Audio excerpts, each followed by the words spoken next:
Même s'il y avait eu un acquittement complet, honnêtement, je n'aurais pas été satisfait, personnellement. À partir du moment où vous avez fait de la voie publique, à partir du moment où vous avez travaillé dans ce type de secteur, à partir du moment où vous avez fait des contrôles sur un point stup, vous ne pouvez pas être satisfait parce que vous dites, vous posez la question, est-ce que je continue à faire ce boulot-là?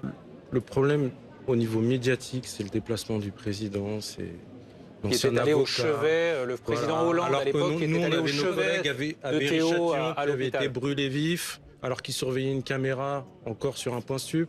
Eux, ils n'ont pas été les voir. Hein. Lui, en tout cas, le président de l'époque, il leur a pas ramené chacun un maillot de l'Inter Milan. Vous voyez agacé Reda Bellage en entendant Dominique Moi, lui, il Sopot. connaît absolument rien à la police et je suis outré par ses propos. Il était en train de nous expliquer que si c'était quelqu'un qui était blanc, la situation n'aurait pas été la même.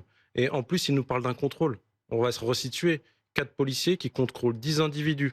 On est sur un point stup. Il y a des individus qui risquent d'être chargés. Il y a des individus qui risquent de prendre la fuite pendant le contrôle. Il y a un des individus qui est palpé et qui fait un tête-tête avec le policier qui le palpe, notamment M. Marc Castellin.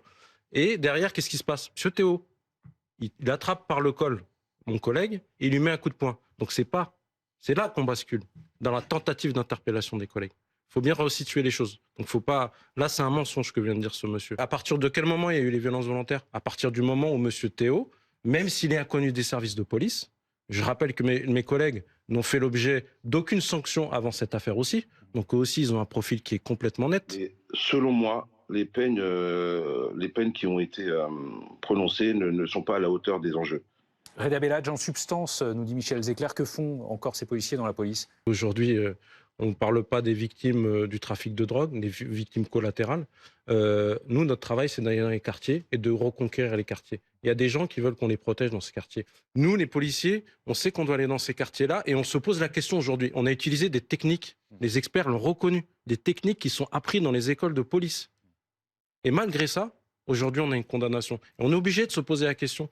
Est-ce qu'on y retourne? Est-ce qu'on n'y retourne pas dans ces quartiers? L'IGPN, dans son enquête en amont de ce procès, son co-auteur estimait que, je le cite, il faut arrêter avec l'image d'Épinal d'un geste qu'on apprend à l'école. Alors, appris à l'école. Monsieur, je vais vous faire une petite précision. C'est pour ça que c'est intéressant d'aller au procès.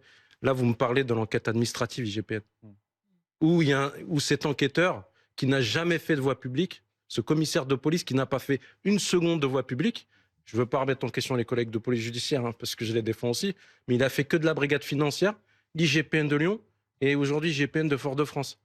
Il n'a jamais fait de voie publique. Il ne s'est jamais fait caillasser. Il n'a jamais contrôlé un individu sur un point.